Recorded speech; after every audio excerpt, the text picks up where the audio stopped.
Assalamualaikum warahmatullahi wabarakatuh. Kali ini kita masih membahas tentang cerita fantasi KD 4.3, yaitu menceritakan kembali isi teks cerita narasi. Nah, bagaimana sih cara menceritakan kembali isi teks cerita narasi itu? Nah, di sini ada dua cara, yaitu yang pertama tertulis dan yang kedua lisan. Langkah-langkah menceritakan kembali isi cerita fantasi secara tertulis yaitu ada 3 tahap. Yang pertama, membaca atau mendengarkan cerita fantasi dengan seksama. Yang kedua, yaitu menentukan peristiwa-peristiwa yang terdapat dalam cerita fantasi. Yang ketiga, yaitu mengembangkan peristiwa tersebut menjadi sebuah cerita imajinasi dengan kalimat sendiri.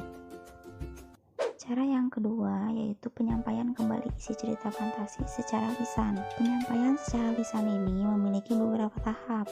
Yang pertama yaitu membaca keseluruhan kisah dalam cerita fantasi. Yang kedua yaitu mencatat tokoh-tokoh dalam cerita imajinasi. Nah, tokoh-tokoh dalam cerita imajinasi itu dibagi menjadi 3. Yang pertama, tokoh protagonis, yang kedua antagonis, dan yang ketiga adalah tritagonis. Langkah yang ketiga yaitu mencatat peristiwa-peristiwa penting dalam cerita fantasi. Yang keempat yaitu mencatat latar, tempat, waktu, dan suasana cerita dalam cerita fantasi. Langkah yang kelima yaitu menceritakan kembali cerita fantasi berdasarkan tokoh, peristiwa, dan latar yang telah dicatat. Yang keenam yaitu memperhatikan penampilan dan gerak tubuh pada saat menceritakan kembali cerita tersebut.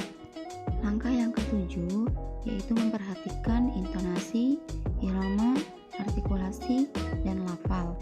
Yang kedelapan atau yang terakhir yaitu menceritakan bagian pembuka, inti, dan penutup secara berurut. Sekian pemaparan mengenai materi bagaimana cara menceritakan kembali cerita fantasi. Semoga anak-anak dapat memahami materi tersebut. Wassalamualaikum warahmatullahi wabarakatuh.